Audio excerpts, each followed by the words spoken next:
Welcome. Something to consider during this presentation is, would you rather conform to a religion other than what you believe in, or end your current lifestyle and possibly end your life altogether?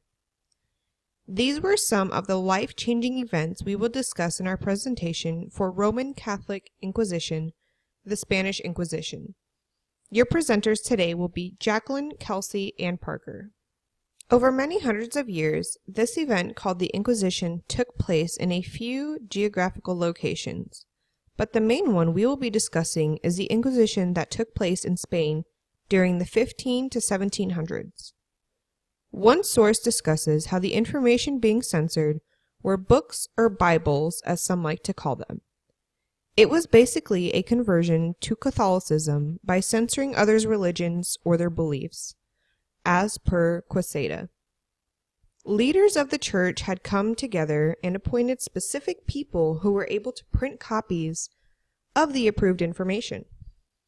They had also went to those they knew had other versions of Bibles, demanded they give them up, and set fire to them in the middle of the street in order to prove their point. The motivation for inquisitions was to protect the Roman Catholic Church from heresy.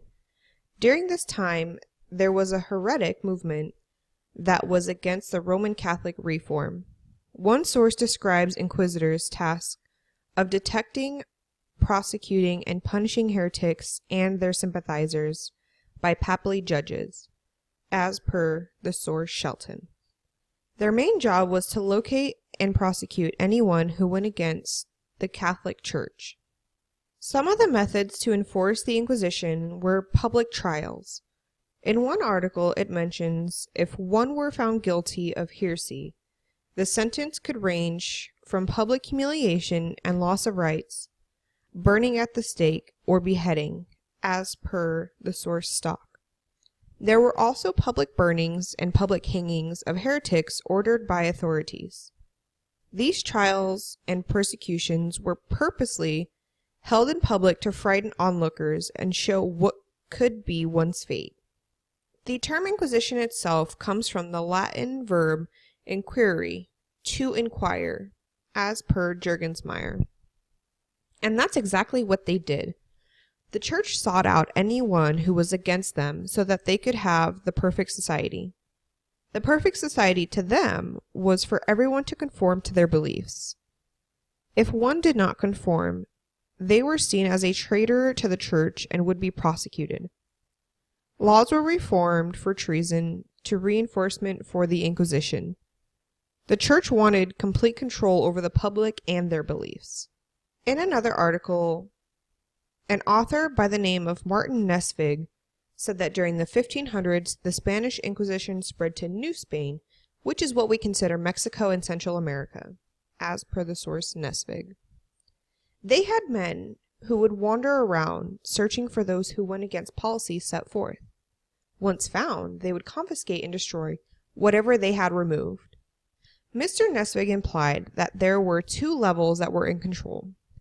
Quote, the crown controlled the initial print and licensing, but the Inquisition could censor anything after that initial approval, even if the crown had authorized its publication, end quote. He also stated, quote, censorship as a tool of control was a haphazard and ad hoc rather than complete and effective. During this era, reports against others for being heretics were taken at face value. Once arrested, they had their land taken, confiscated, and possessions inventoried, as per the source Monter.